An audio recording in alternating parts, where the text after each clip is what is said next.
Good morning, everyone, and welcome back to Revelation class. We are in class number 17 today, and today we're going to take a little bit of a detour from the actual text of Revelation. As you know, last week we finished up chapter 4, which was the rapture, and it was that beautiful scene in heaven right after the rapture that we presumably will experience someday, where the church is in heaven and the church is having its first worship service and meeting God face to face for the first time in a worship service. What a beautiful scene it was.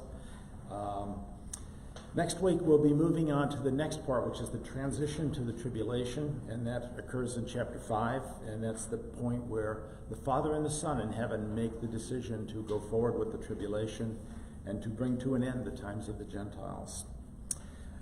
Today, guys, we're going. Oh, by the way, if you're watching us from home, last week's class, as you know, we did not put the notes up because we didn't have the technical capability to do that. We will have that again this week. So, if you go back to last week's class, you will be able to download the notes again this week that you weren't able to download last week. For those of you in the class, you have the notes in the back here. This week's lesson should be up with the notes as usual.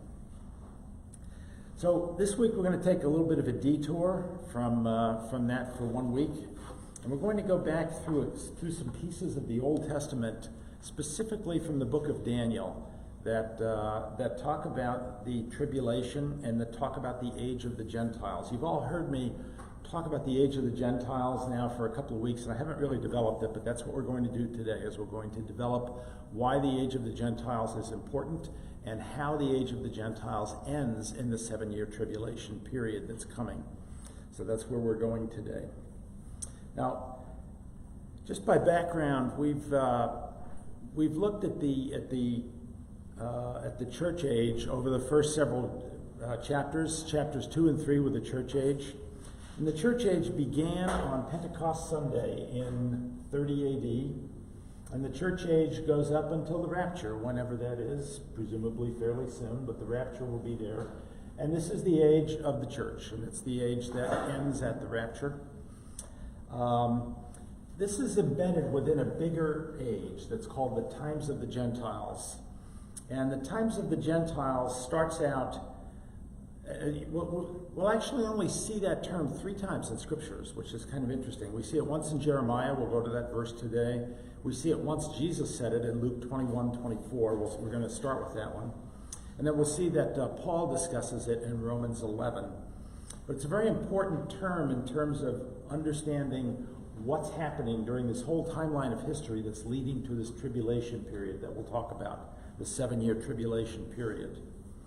I'm going to start with the quote from Jesus, and I've read this one to you a few times before, but I'm going to start with you. This is on, your notes today have a 4th page, and I hope you all brought your glasses to be able to read this. I know I'm going to need my glasses to read it. But on the 4th page of your notes, you'll see this quote from Luke 21:24. This is Jesus speaking to his disciples on the Mount of Olives just 2 days before he was crucified. Jesus says, they will fall by the sword. The they, by the way, is Israel. They will fall by the sword and will be taken prisoners to all nations. Jerusalem will be trampled on by the Gentiles until the times of the Gentiles are fulfilled.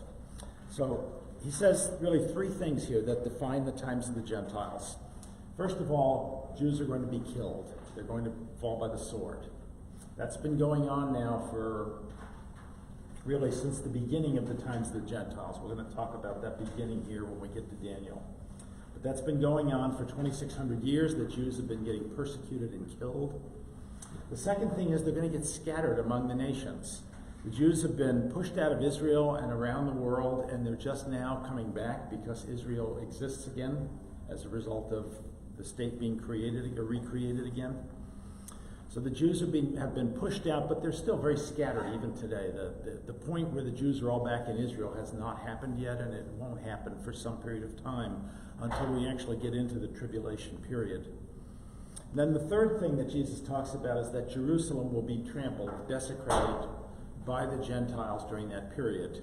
And Jerusalem has been repeatedly desecrated. Even today, the Temple Mount is still desecrated. The temple does not stand there, and the Temple Mount has a shrine to a pagan god up there today.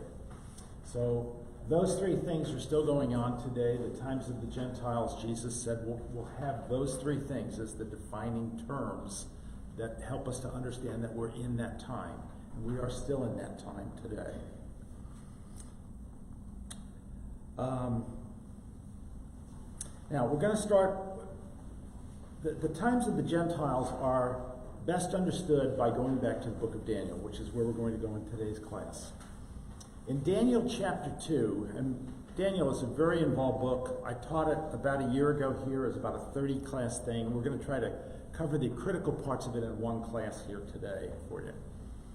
In chapter 2, Daniel talks about the king's dream. And the king was King Nebuchadnezzar of Babylon, and he was the world power at the time. He was the most powerful man on earth. Nobody could beat his troops in battle, and wherever he wanted to take his empire, it went. So Nebuchadnezzar had a dream one night, and he couldn't understand it, so he asked all of his soothsayers to come in and explain it. But he was a pretty smart guy.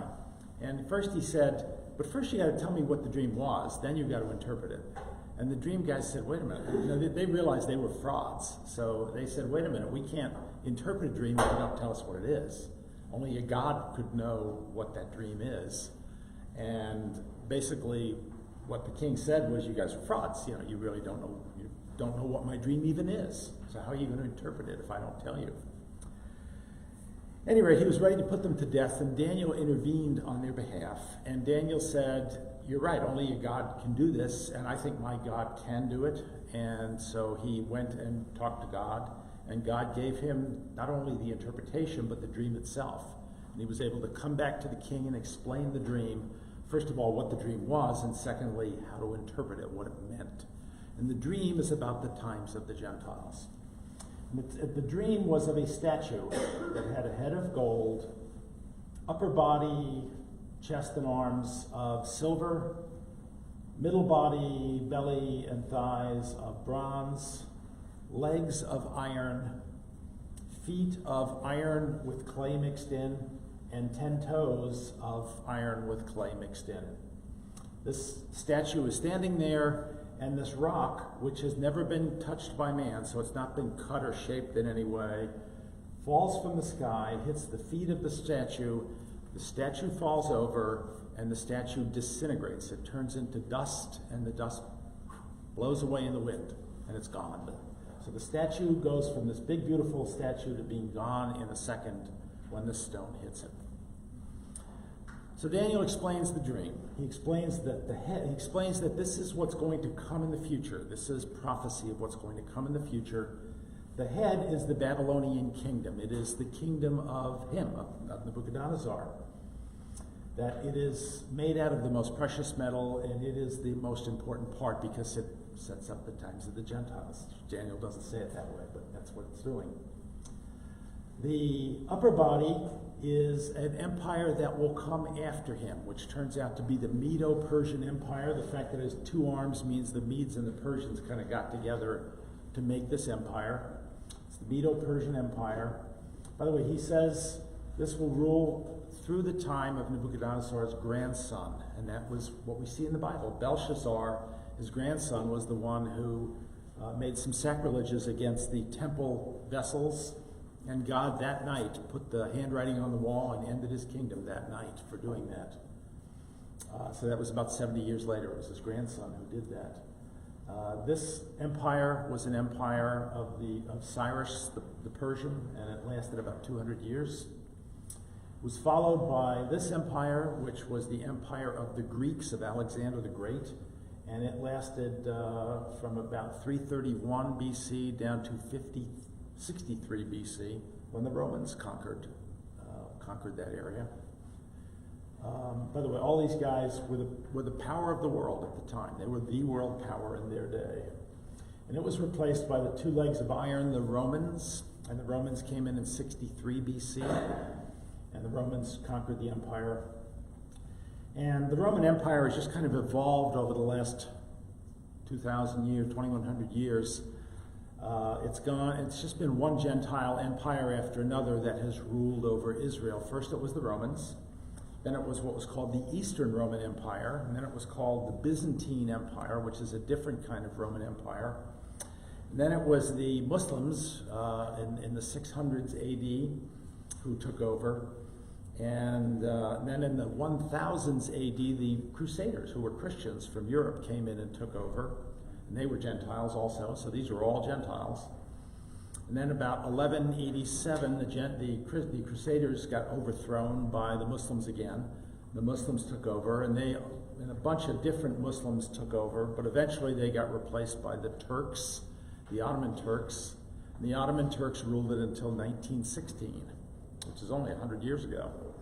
So they were all Gentiles. In 1916, the British took it away in World War I. They were Gentiles. And in 1948, the British finally gave it back to the Jews. So for all of that time, Jerusalem was completely controlled by outside powers, all the way from this time here down to this time here. And this period that we're talking about here is the period of the Roman Empire and other Gentile kingdoms that have ruled over Jerusalem since that period of time. And this period down here is coming yet. We're actually probably in the feet and the toes now, but the period that's coming in the toes is a period that Daniel talks about of 10 empires, and that the Antichrist will co-opt 3 of those empires and then eventually destroy the other 7 and will take over. So he will take over all 10 kingdoms of the world in the final days. The rock is Jesus' second coming. Jesus comes down from heaven with this rock, and this rock hits the statue and destroys it, and the times of the Gentiles come to an end at that point. So that's where we're going with all of this. Let's take a look at the verse in Daniel where God gives Nebuchadnezzar authority over Israel. And this is your second verse that's in your notes. This is Daniel 2, 37 through 38. This begins the times of the Gentiles. Daniel says, Your Majesty, you are King of kings. The God of heaven has given you dominion and power and might and glory. In your hands he has placed all mankind. And the beasts of the field and the birds in the sky, wherever they live, he has made you ruler over them all. You are that head of gold. So at this point, God gives Nebuchadnezzar complete control over the earth. That's what that verse says. Nebuchadnezzar could do anything he wanted to on earth. That is the beginning of the times of the Gentiles. It begins right there. And that is in 605 BC was when that happens. And that's in a period where Daniel has just been moved. Nebuchadnezzar took over Jerusalem, and when he did, he moved a whole bunch of royal family members over to Babylon, to his kingdom, to his capital. And one of the people he moved was Daniel. So Daniel moved there in 605 BC. That was when this happened. And that was when Daniel interpreted this dream. He was a young boy. He was probably about 18 when this happened. So that's when the times of the Gentiles began. God gave Nebuchadnezzar authority over the entire earth. He's never given anybody else in all of history that yet. There's one guy that he will give it to again eventually. But at this point, he hasn't given that authority over the entire earth to any other human being again since then. To rule these 3 things: to kill Jews, to scatter Jews, and to trample Jerusalem. He gave him that authority at that time. So, now, Jeremiah confirms that that's what happened. So let's take a look at your next quote in your thing here. This is from Jeremiah 27, 5 through 7. Jeremiah is about to confirm. Now, Jeremiah was a contemporary of Ezekiel and Daniel. They all lived at the same time, so they all knew each other. So Jeremiah is going to confirm what Daniel just told us here a minute ago. This is Jeremiah, and this is God speaking to Jeremiah. With my great power and outstretched arm, I made the earth and its people and the animals that are on it, and I give it to anyone I please. Now I will give all your countries into the hands of my servant Nebuchadnezzar, king of Babylon. I will make even the wild animals subject to him. All nations will serve him, and his son and his grandson, that would be Belshazzar, until the time for his land comes. Then many nations and great kings will subjugate him. So Jeremiah tells us a bunch of things here. First of all, he reconfirms what we just saw, which is that Nebuchadnezzar was given authority over the entire earth by God. And that authority obviously applies to these three things: to kill Jews, to scatter them, and to trample over Jerusalem. And that was occurring at that time. That was what he was doing at that time. It also says that all nations will serve him. So any nation in the world. Now, he didn't have the army at the time to go to China or places like that, but if he did, God would have let him conquer that because he was given authority over the entire world by God at this time. And it says, it also says that at the time of Nebuchadnezzar's grandson, who's Belshazzar, his empire, the crown, the king up here, or the head up here of gold, will come to an end. And sure enough, that was later on in the book of Daniel, the famous handwriting on the wall situation, where Belshazzar desecrated a number of items from the temple in Jerusalem, and God just put a bunch of handwriting on the wall that said, your time's over, buddy. You're out of here. Tonight your empire's going to fall, and it did. That night his empire fell. And that was when these guys took over. So that's the beginning of it. That's where the times of the Gentiles begin. So it's succeeded by the Medo-Persian Empire. It was a little bit bigger empire, and they ruled for about 200 years. And they were eventually defeated by the Greeks and the Macedonians of Alexander the Great. And that was in 331 BC. His empire was also bigger than theirs. His included Greece and some other areas, and also some areas into India and even into Afghanistan that the previous guy's empires hadn't. And that's this next part here. The next part, the two legs, is the Roman Empire. It starts with the Roman Empire, and then General Pompey of Rome in 63 BC conquered Israel for Rome. And he basically destroyed what was left of the Greek Empire over there and conquered it for Rome. And from there on in, they were under the rules of some new Gentiles, the Romans. And the Romans ruled them for a couple of hundred years until the Eastern Romans came along. By the way, the empire divided into half, two legs, right? The Eastern Romans and the Western Romans. And eventually the Eastern Romans took them over. And as I said, that went on until the Muslims came. The Muslims were another Gentile power. They took over and did the same stuff, killing Jews, scattering Jews, desecrating Jerusalem. And then eventually the Crusaders came. A surprising number of people died under the Crusaders. Most of us as Christians would like to forget what the Crusaders did at that time. They weren't exactly the nicest people in the world. And they were replaced eventually by the Muslims again, different Muslims this time. And they came back and took over. And then eventually they got taken over by the Ottoman Turks, who were also Gentiles. And the Ottoman Turks got replaced by the British, who were also Gentiles. And the British finally gave the land back to Israel in 1948. So, in 1967, 19 years later, Israel got back the other half of the land that they didn't get in 1948. In 1948, they only got half of Israel. In 1967, they got the other half. So that included Jerusalem, which was not in the original Israel in 1948. When they got back Jerusalem, they did not get back Temple Mount, however. They did for one day, but they gave it back away. And that's where God's temple once stood. So the most critical religious part of Jerusalem is still desecrated in Gentile hands even today. So for the last, 2,100 years since General Pompey of the Romans took over there, various Gentile powers have all been taking over here, and that has been the legs and the feet.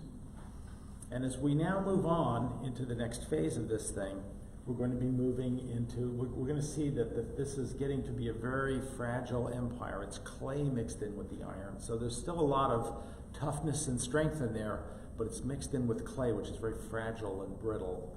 We're going to see that this whole statue is kind of going like this now as we're getting later into the age of the Gentiles. The age of the Gentiles is teetering at this point because we're into the feet and the toes period now. So, now the stone comes from the sky, comes from God, hits the 10 toes and hits the feet, and knocks the statue over, as I said. That is from what we see in Daniel. That is in this section in chapter 2. I'm not going to read all of that to you, by the way. And at that point, the stone is Jesus coming back at the second coming, and he will then rule for 1,000 years on this earth. So the statue will just be blown away into dust. In an instant, it will be blown away into dust when Jesus comes back for the second coming. Now, bear in mind, the second coming is different from the rapture. The second coming will end the tribulation period. It will end the entire times of the Gentiles. The rapture is just going to end the church age, and the church age is in here. The church age will end before the tribulation, or before the end of the tribulation. So, Jesus, as I said, will reign in person for 1,000 years. That comes from Revelation 4. Now, let's continue on and look at what Daniel has to say. The Antichrist himself actually shows up in Daniel 7:8, which is later on in the book of Daniel. God's view of the rise of the Antichrist as a judgment from God on the Gentile world is shown. So let's look first of all at Daniel 7 verse 8, which is your next verse here. This is Daniel speaking. While I was thinking about the horns, this is the horns of a beast that he sees in a different dream. There before me was another horn, a little one. This is the Antichrist that he's talking about, which came up among them. And 3 of the first horns were uprooted. By the way, there were 10 horns. That's the 10 toes. There were 10 horns. 3 of them were uprooted by the Antichrist. Before it, the horn had eyes like the eyes of a human being and a mouth that spoke boastfully. So this is the first appearance in the scriptures back in Daniel 7 of the Antichrist. First time we ever see him is in that verse. Then Daniel goes on to say, as I looked, thrones were set in place, and the Ancient of Days, that would be the Father, took his seat. His clothing was as white as snow. The hair on his head was white like wool. His throne was flaming with fire, and its wheels were all ablaze. A river of fire was flowing, coming out from before him. Thousands upon thousands attended him. 10,000 times 10,000 stood before him. The court was seated, and the books were opened. So this is a scene where the Antichrist is. It's a scene that we're going to see here in chapter 5. It's a scene we're going to see it a couple different times in the course of Revelation. It's a time of God's judgment on the Gentiles, judgment on Israel as well. Because at the same time that the time of the Gentiles is coming to the end of the age, Israel is finishing up its judgments, and the kingdom that Jesus will establish will be a Jewish kingdom because he is a Jew. Jesus is a Jew. So that's happening at the same time. So it's very similar to what we're going to see next week in chapter 5 of Revelation. I think you'll see next week when we go through that scene, it's very similar to what we just saw in this scene right here. Now I'm going to move into Daniel chapter 9 next. I'm going to look at some new stuff. This is on the next page of your notes.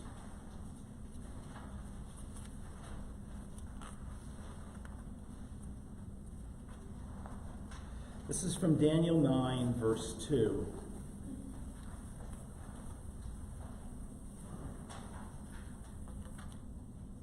Now, this is later on. This is in the time of Cyrus. The his here, it's going to talk about his reign. The his is Cyrus of Persia. So at this point, Cyrus, this guy here, the silver guy, has already beaten Belshazzar, the last king of Babylon, and has taken over. So the his here that we're talking about is Cyrus. In the first year of his reign, I, Daniel, understood from the scriptures, according to the word of the Lord given to Jeremiah the prophet, that the desolation of Jerusalem would last for 70 years. So what he's saying here is that when Nebuchadnezzar destroyed Jerusalem, it was going to last for 70 years. That happened. It began to happen in 605 BC. It actually happened in 3 steps, but it began in 605 BC, which is the beginning of the times of the Gentiles. It lasted for 70 years in here. Now, the reason God picked 70 years is interesting. It goes back to Leviticus. In Leviticus 25 and 26, in Leviticus 25, God talks about the land Sabbaths. He tells the Jews that you are only to plant in 6 out of the 7 years. In other words, 6 years in a row, you plant, you reap, you harvest, everything's cool. But in that 6th year, God says he's going to give them a triple harvest in that 6th year. And in the 7th year, you don't plant at all. In the 7th year, it's a year of rest for the soil. It's a year of rest for the land. And God says you need to do that. Now, modern day farmers understand that you need to rotate crops, because if you put the same crop in the same field year after year after year, you deplete the soil. So the idea here is, God is kind of using this to help the Jews deal with something that they didn't understand yet at that point in time. But he made it clear in the following chapter, in Leviticus 26, that if you don't do this, if you just take the bounty in year 6 and then plant again and get another bounty in year 7, then God's going to come back and put you out of the land to make up for that year eventually.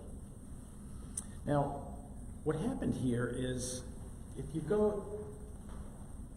take 70 years that they were put out of the land, that 70 years is a punishment for the land Sabbaths that they didn't do.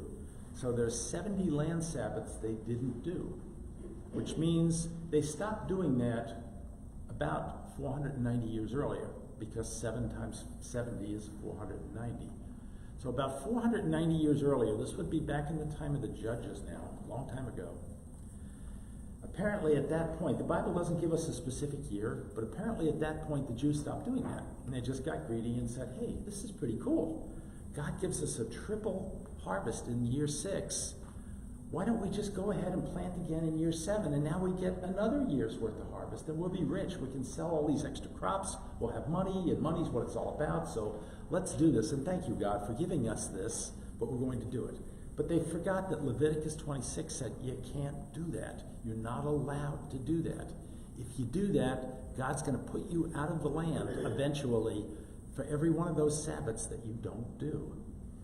So when you do the math, it says that this started back around 490 years earlier, about 1095 BC, which would be in the closing days of the judges' time, just before King Saul, would be the time that apparently the Jews just stopped doing the land Sabbaths.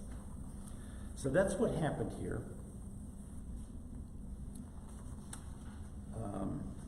Where I am. So let's take a look at what Jeremiah has to say about this. And then we're going to look at Leviticus as well. Jeremiah says, if you do that, the whole country will become a desolate wasteland. By the way, this is Jeremiah 25, verses 11 through 12. And these nations will serve the king of Babylon for 70 years. So this 70 years punishment is because of the land Sabbaths, because the Jews didn't do the land Sabbaths.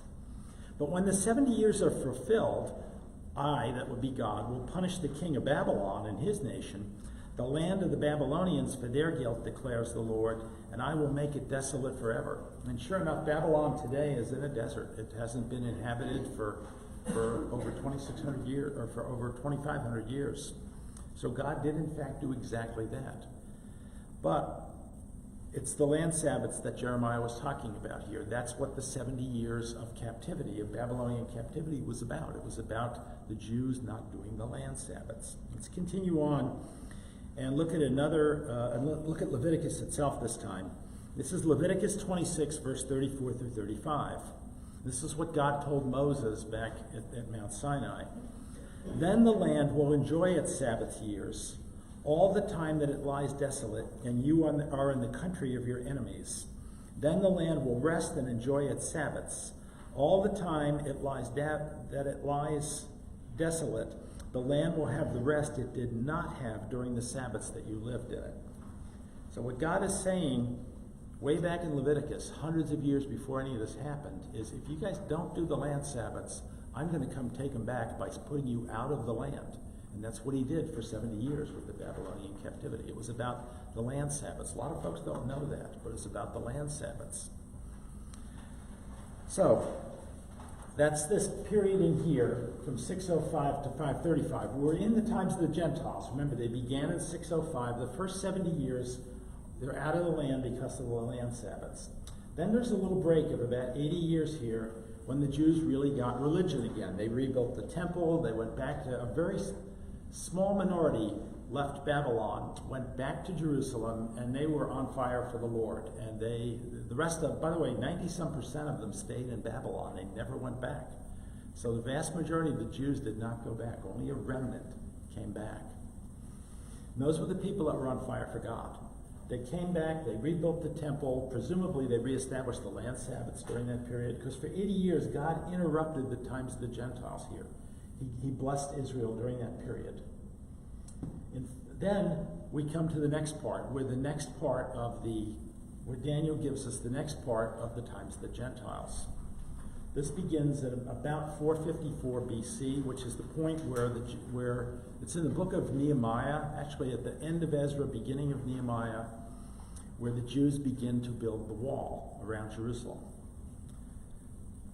And they did that to keep invaders out.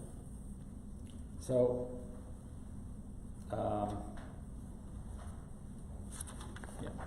So moving on to the third page of your notes now. Around 454 BC, the times of the Gentiles begin counting again. So we had a 70-year count here of the times of the Gentiles. Then we had an interruption because they were doing some good stuff. But now we're going to start counting again. And this actually comes from a passage in Daniel.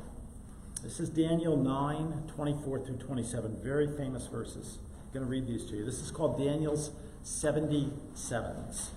And the sevens means 7-year periods. So 70 7-year periods Daniel talks about in chapter 9. So God is talking to Daniel here. He says, 70 sevens are decreed for your people and your holy city to finish transgression. So 70 sevens, 490 years of Gentile dominance are decreed for you to finish transgression, to finish sin, right? To finish sin. To put an end to sin, to atone for wickedness, to bring in everlasting righteousness, that would be the millennial kingdom, to seal up vision and prophecy, and to anoint the most holy place. The most holy place is the Holy of Holies, Jerusalem, the Temple Mount. So, 77-year periods are going to happen. Now, if they started in 454 BC, they would have been over a long time ago, right? They would have been over shortly after Jesus was on earth. So, something's not quite right here. We're going to follow this. So let's continue on with what he says in the next line. Know and understand this. This is again God talking to Daniel. From the time the word goes out to restore and rebuild Jerusalem until the anointed one is Messiah in Hebrew, until the Mashiach, the Messiah, until the anointed one, the ruler, comes. By the way, anointed one in Greek is Christos, Christ. So Christos, Christ, Messiah, Mashiach, all are the anointed ones. So we're talking about Jesus, obviously. From the time the word goes out to restore and rebuild Jerusalem, until the anointed one, the ruler, comes, there will be 7 sevens and 62 sevens. It will be rebuilt with streets and a trench, but in times of trouble. Now, what he's talking about here is the initial rebuilding of Jerusalem took 7 sevens. It took about 49 years. And it went from about 454 to about 405. This was in the period of Ezra and Nehemiah in the Bible. I actually taught a class last year on Ezra at one point. So this was this period in here, rather, from 454 to 405. That's the 7 sevens.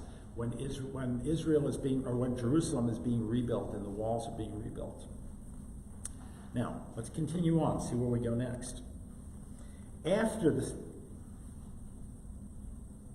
the 62 sevens, the anointed one will be put to death and will have nothing. So, once the city's rebuilt, another 62 sevens go on. That's 434 years. From 405 BC, by the way, there was no year 0, so that runs to 30 AD, which is just about the year Jesus went to the cross. So in 30 AD, What's going to happen? We read here a minute ago, after the 62 sevens, the anointed one, the Christ, the Messiah, will be put to death and will have nothing. So Daniel's forecasting here the crucifixion of Christ. He's doing this 600 years earlier. He's forecasting the crucifixion of Christ. And he's saying this next period of the times of the Gentiles will run to that period. And it will run to the crucifixion of Christ. Now, 3 days later is, after Christ dies on the cross, 3 days later is Easter. It's the resurrection. 50 days after that is Pentecost. What happens on Pentecost? The church age begins, right? All of a sudden, the times of the Gentiles gets interrupted now by the church age. The church age begins 53 days after Christ goes to the cross, and it runs for whatever, 2,000 years, however long it runs for. It runs to here, to the rapture. And at that point in time, the church age will end. When the church is raptured off the earth, the church age will end. There won't be a church on earth anymore. There will still be Israel. And the last 7 years are going to be about Israel.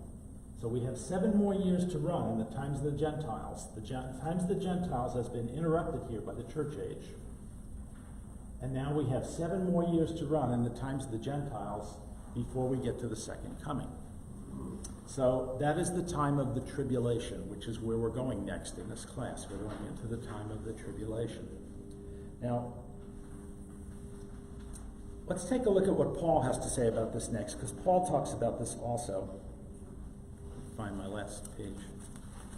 I'm now on to your last page of notes.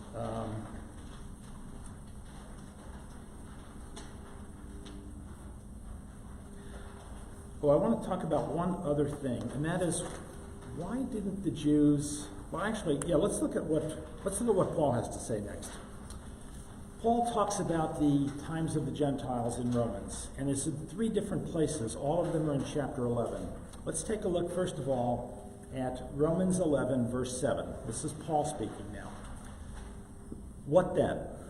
What the people of Israel sought so earnestly, which would be the Messiah, they did not obtain. The elect among them did. In other words, some of them picked Jesus as the Messiah and understood it, but the others were hardened. So God came along and hardened their hearts, right? Because they didn't accept Jesus, God hardened their hearts. Let's continue on now. A couple verses later, in verse 11, what Paul says. This is in your handout also. Again, I ask, did they stumble so as to fall beyond recovery? In other words, are the Jews done forever because of this? No. Yes, they rejected the Messiah, but they're not done forever. God is not done with Israel. He's coming back for Israel. That's what this last 7 years is all about. This last 7 years is about Israel. The last 2,000 years have been about the church, but the last 7 years is about Israel. The tribulation is about Israel. Not at all. Rather, because of their transgression, salvation has come to the Gentiles to make Israel envious. So because Israel didn't accept Christ when he came, salvation's come to us, to the Gentiles, aren't we? I mean, we are blessed. Because Israel didn't accept Christ, we get to be blessed. God has given the blessings to us for 2,000 years. He's given the blessings to us. Now, the blessings are about to come back to Israel because we're going to be gone. Once we're gone, the blessings will go back to Israel again. That's what Paul's saying there. Now let's continue on. Later on in that chapter, Romans 11, Paul says, I do not want you to be ignorant of this mystery. Paul doesn't use the word mystery a lot. When he does, it's pretty mysterious, okay? It's only used a few times in Paul. Brothers and sisters, so that you may not be conceited. In other words, he doesn't want Gentiles to think we're somehow special. Israel has experienced a hardening, that would be a hardening of its heart toward Christ, in part until the full number of Gentiles has come in. So there we have it, right? We're back to the age of the Gentiles. So Israel is not going to get its heart softened about Christ until the church age has ended, until the period when Gentiles who have accepted Christ is done, and that will end at the rapture. So Israel right now, if you talk to Jewish people, and I know a lot of Jewish folks, they don't want to talk about Christ. It's just, they are so, in their mind, they have the blinders on about Christ. it's very, very hard to talk about Christ to Jewish people. They're the most difficult people to talk to about Christ. That's because their heart's been hardened by God. But that will end once the church age ends. Once the church age ends, their heart will open up. That's what Paul's saying here. We're going to see that eventually when we get to chapter 7 of Revelation. We're going to see Israel's heart open up toward Christ. So Israel's heart will open up and they will accept Christ. Eventually, I mean, they are God's people. They are God's chosen people. Eventually, they will accept Christ. We know that. Paul's confirming it here. We're going to see it later in chapter 7 of Revelation. So let's continue on now.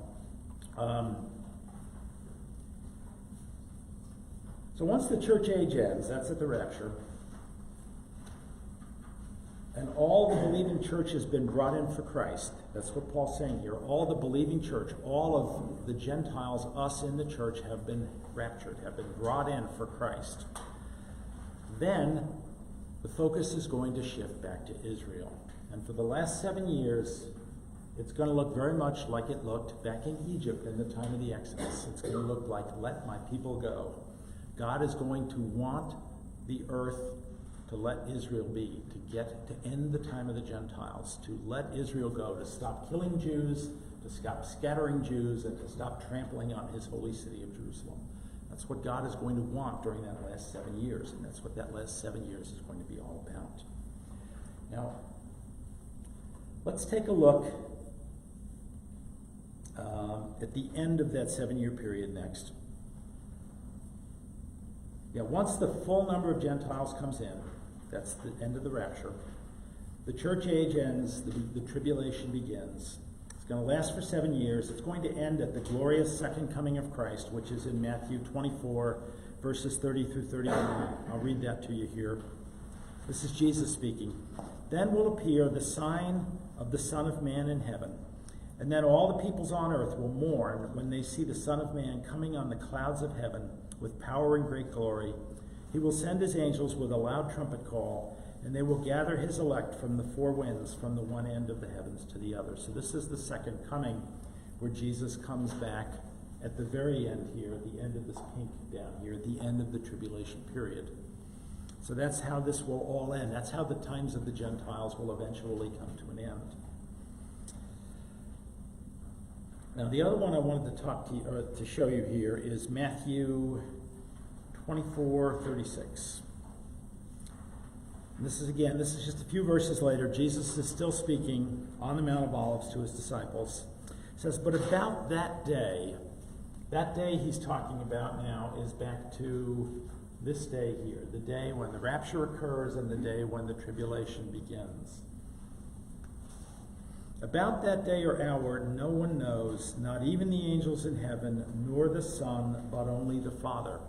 And that's going to lead us to where we're going to go next week. We're going to see that the Father will make the decision of when to start the tribulation. We're going to see the scene in chapter 5 in heaven when the Father will give the scroll to the Son, and that will authorize the beginning of the tribulation. So the Father is actually going to make that decision. That's fulfilling what Jesus said in Matthew 24:36. Now, one other piece of the puzzle here that, where do I have this here?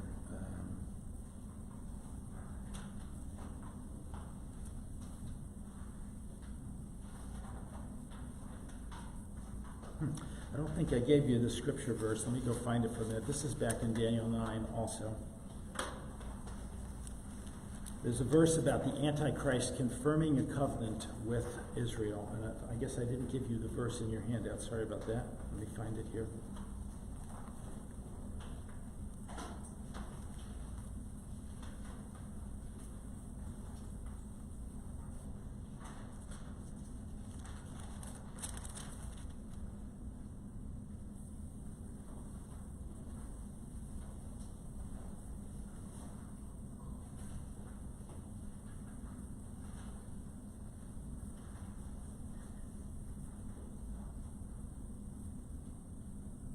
Oh, verse 27. I guess I didn't read it. I gave it to you. I didn't read it to you. Verse 20. Let me go back a little bit here in your notes.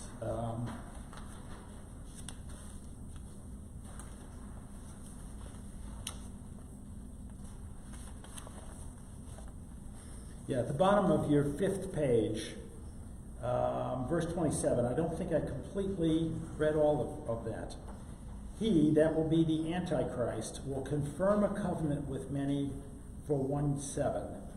In other words, for a 7-year period, the Antichrist will confirm a covenant with Israel. In the middle of the 7, he will put an end to sacrifice and offerings, and the temple he will set up, and at the temple he will set up an abomination that causes desolation until the end is decreed, is poured out on him. So the key part of that, he, that would be the Antichrist, will confirm a covenant with many, that would be Israel, for 1/7. So what Daniel's saying is that when this happens, the first thing the Antichrist is going to do when he comes is he's going to put a peace treaty together, a covenant with Israel. And that peace treaty will set up the temple. It will allow the temple to be rebuilt on Temple Mount. So what might that covenant look like? Now, that covenant will be presumably after the rapture, and we will presumably not be here to see it. But as we think about it, what's happening in our world today that helps us to understand how the Antichrist is going to get this done, right? How is he going to get this done? First of all, it says that he's going to build a covenant, or he's going to put a covenant together that allows the temple on Temple Mount. So that's got to be part of it. The Jews are going to say, we want a temple on Temple Mount. And the Antichrist is going to say, okay, I'll give you security maybe. I'll guarantee your security. Well, how's he going to guarantee their security if he's not a pretty major league military leader, right? Or a major league political leader that can control enough of the world that the Jews are going to say, okay, we'll believe you, that you really are going to guarantee our security. Israel's all about their security today. If you read the news about Israel, that's what they care about over there, is their security. It's going to have to look like a peace deal to the world, right? The world's going to have to say, wow, the Middle East is finally resolved. After all these centuries, we finally have real peace in the Middle East. It isn't real, we know that, but they're going to think it's real. We finally have real peace in the Middle East. So in order to give up Temple Mount, what are the Muslims going to ask for in return? They're probably going to ask for the two-state solution. We see so much effort right now on the part of President Biden, President Obama before him, President Clinton before that. All three of them pushed very hard for this two-state solution. The idea of cutting the baby in half, give part of Israel to the Jews and part of Israel to the Palestinians.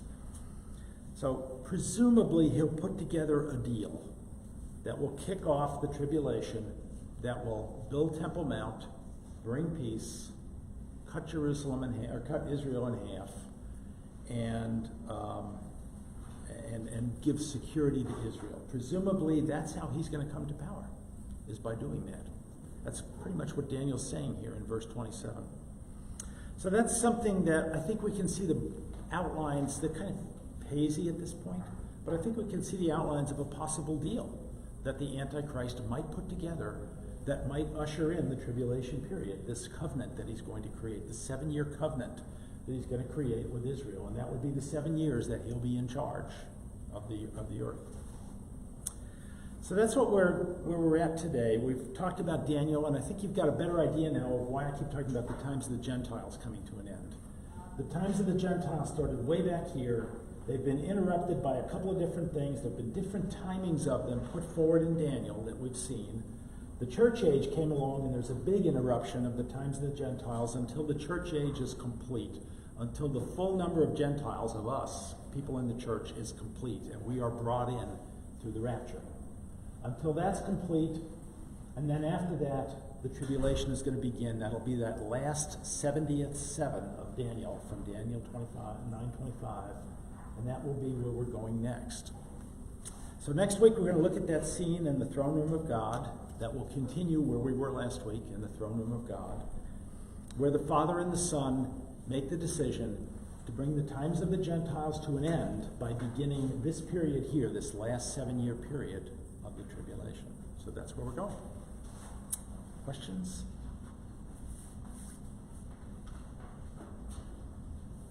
Deb, if you'd like to.